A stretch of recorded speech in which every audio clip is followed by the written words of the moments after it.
Well, hello, my name is Julie, and I am back and living the dirty, low carb life.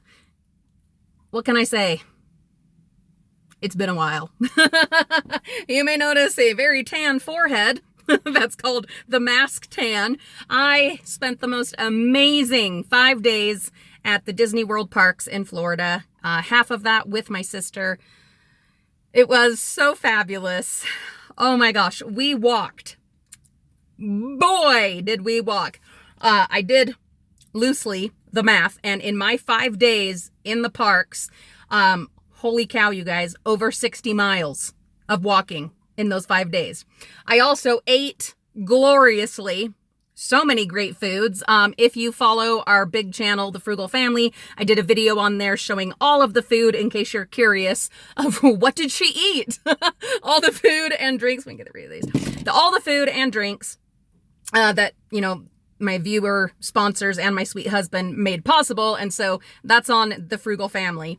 But I enjoyed absolutely every bite, every sip of every carb-loaded, delicious, sweet and or savory treat. And it was wonderful. I drank so much coffee and even had a Starbucks refresher for the first time. It was the very berry hibiscus, similar to Jamaica, which I drink in Mexico and is amazing, especially in super hot weather. Oh my God, you guys, it was amazing. It was amazing.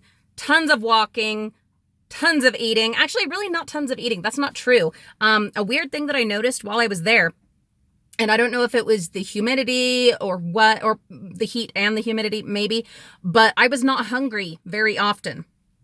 It was a weird thing. I was thirsty all the time, but not hungry. And, but the funny thing was when I did get hungry, it was like, oh my God, I'm going to die. I'm starving. It would just, and same for my sister. It would just hit out of the clear blue. Wouldn't be hungry. And then boom, it's like 3 or 4 o'clock in the afternoon and we haven't had anything since this morning. And really weird that, yeah, I'm pretty sure it was the heat, the humidity, and of course the excitement and being busy and being in my happy place. I don't know. So that was interesting. But I'm back, been back a couple days and picked up a grocery order this morning. And, I did take a day to rest, after I got back, basically laid on the couch the whole day, ate carbs, just rested my body and did not even attempt to get back into regular life. My feet, they were dead. I learned so much on this trip. You would think I would know by now, but so much about feet. Oh, treat your feet kindly. But anyway, rested the whole day, but back on the keto, jumping in, doing it, making it happen. I don't know that I'll get a walk done today because we are just busy nonstop. My daughter is in for her weekly doctor appointment right now. We'll talk a little bit more about that in a minute. And then we have a band concert tonight. We have had to pick up the grocery order. We have schoolwork. And then getting caught up on the house and, stuff from me being gone. So I don't know that a walk will fit in anywhere today, but for sure, guaranteed, this is my promise to you and to me, I will be walking tomorrow. And then we have this glorious early spring wave of warmth coming through here in Utah. And so my plan next week is to venture out into hiking, attempt it with my oldest daughter and kind of see, just what's what. Everything will still be like dead and lifeless in the mountains, but I want to get out there and kind of see how it feels and get outside, and just, yeah.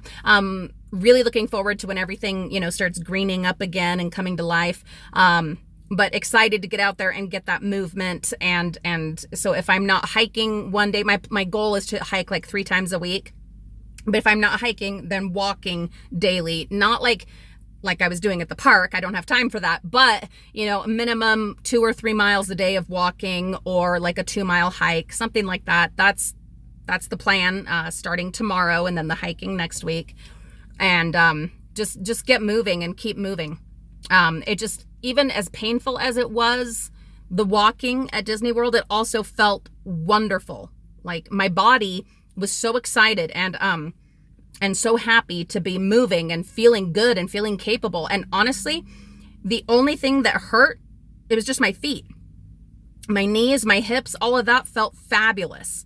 The hellish physical therapy that I have been doing, it has really paid off. I didn't have to use my cane at all.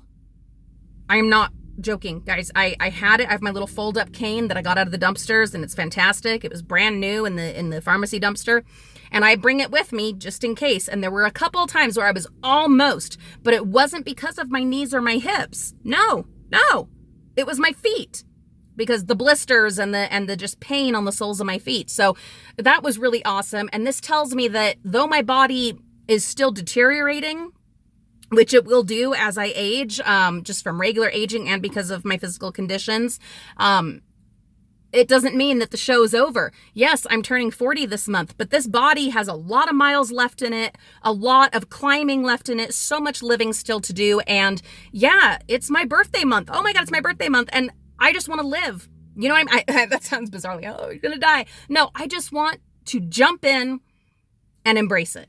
You know what I mean? And it just all that walking and just feeling alive, it really inspired and motivated me.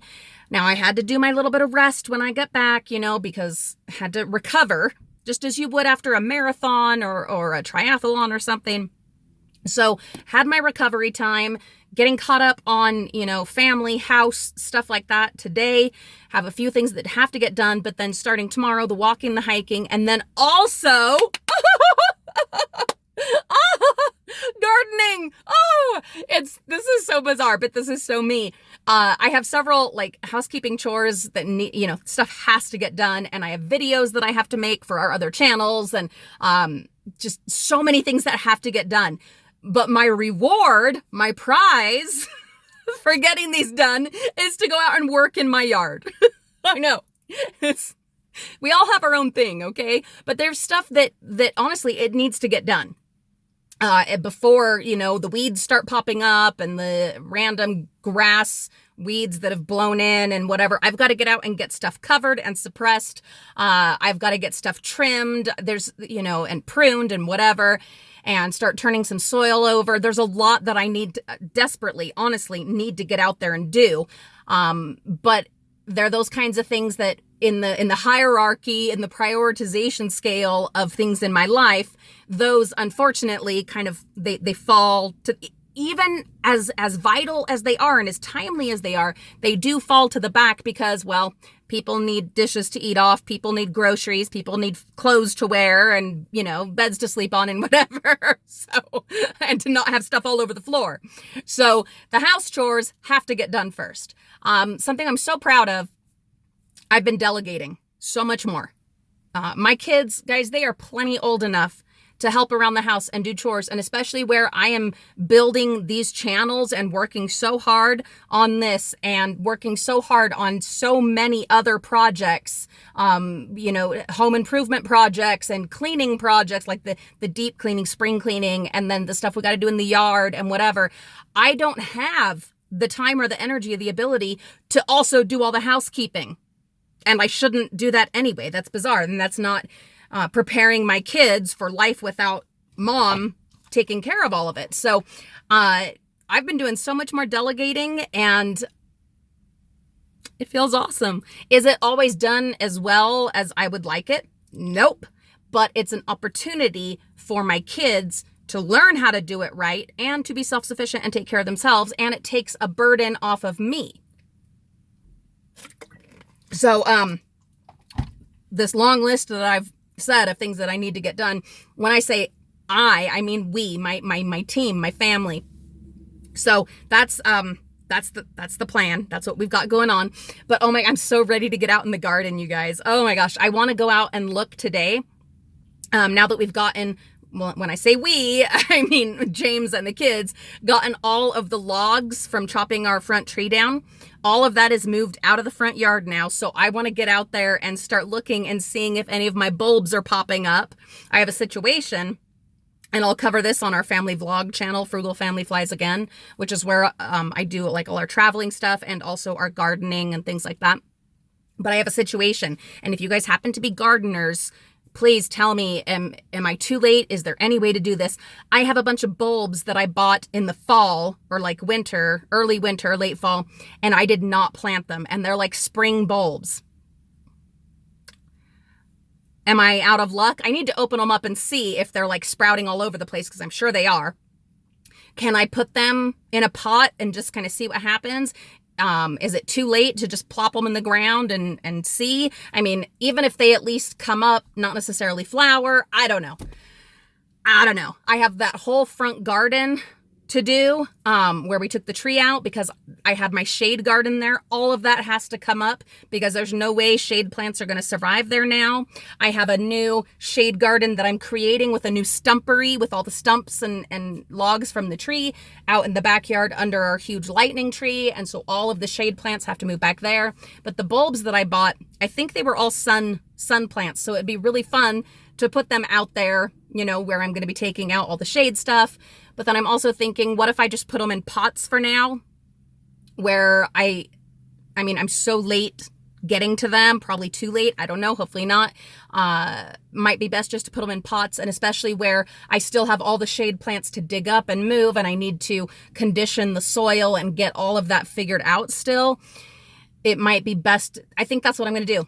Thank you for being my sounding board. I think that's what I'll do, is just put them in pots and see what happens, label them and let it happen. And then when the time comes that I've got things figured out, then I can go ahead and put them where I want them. I'm thinking this might be an opportunity where we are having to overhaul a large portion of the front yard. This might be the time to do some things that I've been putting off. I've thought about just gutting the whole front yard, like not 100% entirely, but gutting it and putting in sprinklers. We have sprinklers on our two back lawns, the one in our enclosed little backyard and then in our big backyard. But I desperately want sprinklers in the front yard. This might be the time to do that. It's hard for me though. Sorry, I haven't talked to you guys in forever, and this is where I can just go random, and so I am, and I have so much going on. But let me put a window down. It's hot in here.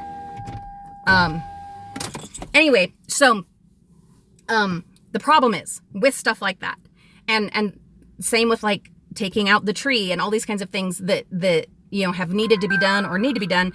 My problem is that means then you have to wait. You know what I mean? Like if you're going to go and tear everything up, that means, oh, well then this year it's not going to be beautiful in the spring because you're tearing everything up and putting in sprinklers, or you're tearing out a tree, or you're, redoing a sidewalk, or you're taking out, edging or whatever. And I am so impatient, so horribly impatient and spontaneous when it comes to some things. And I just want to start beautifying and creating or whatever and taking a shortcut, which is not wise, especially when it comes to flower beds and garden design and landscaping. You can't. And yet I have for years and years and years. So, I have to, this is the year of being like responsible. Say goodbye to the old van, because in July, I'm buying a new car. Paid for with dumpster diving and YouTube. Oh my God, I can't even believe I'm doing that. And then also today, I'm buying a new mattress for my husband and I. We've had the same one, which was a floor model 15, 16 years ago. So I'm getting us a new mattress. Oh my gosh, grown up stuff. So there are grown up things that have to be done. And yeah, I'm turning 40. It's time to grow up and be responsible and do things right, so that I'm not then doing them harder later, having to go out and try and stay on top of the watering, moving my sprinkler around, and because that is just such a pain. And as my body, even though it is doing great right now, but as it does deteriorate, and depending on when we ever sell our house and move, it's going to get more difficult to stay on top of dragging, a sprinkler around. How great would it be? And it'd be a value improvement for our house too. It'd be an investment to have those sprinklers put in and ready. And then that would be the ideal time to uproot everything in those flower beds and then plan them out as I've wanted to do forever and ever and ever, but haven't had the patience to do. Yeah. I think we can say that the topic of today's keto journal is patience. Learning patience. Something I have to learn over and over and over. It's funny because I can be really patient with other things. I mean, there at Disney, yeah, the line is 65 minutes long, so I can handle that. The ride's worth it. I'm just going to relax with my umbrella.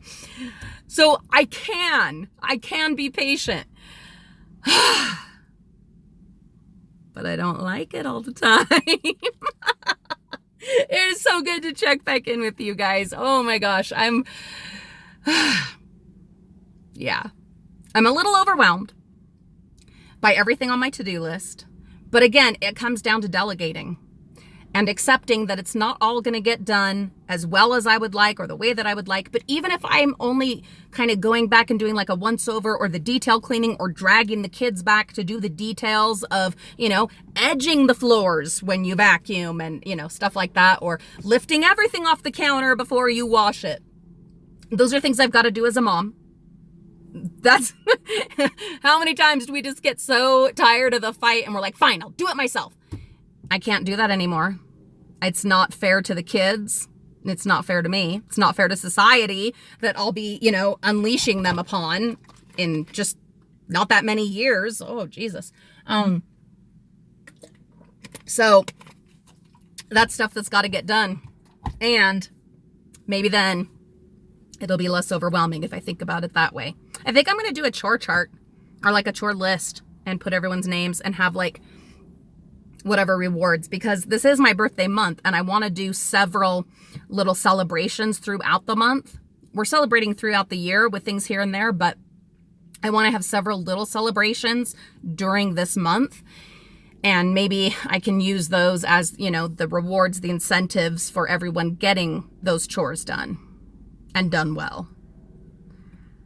I think that's what I'm going to do. Plus, I love writing lists. I'm a list person. Are you a list person? I am. Anyway, this was all over the place, but really to bring it all back in, it's about patience and delegation and responsibility and doing the right thing now for the benefits later. Even if you're not super excited about what it will take to do that thing now. But the benefits will come later. And hey, that applies to my dirty low carb life as well. And the exercising and all of that too. Anyway, I'm going to take a little tiny snooze until my daughter is done with her appointment and then go and get her and everything. But thanks for watching. Thanks for being patient with me. And I will talk with you soon. I wish you good things and happiness and success and all the things that you are attempting in your life. And I will see you in a bit.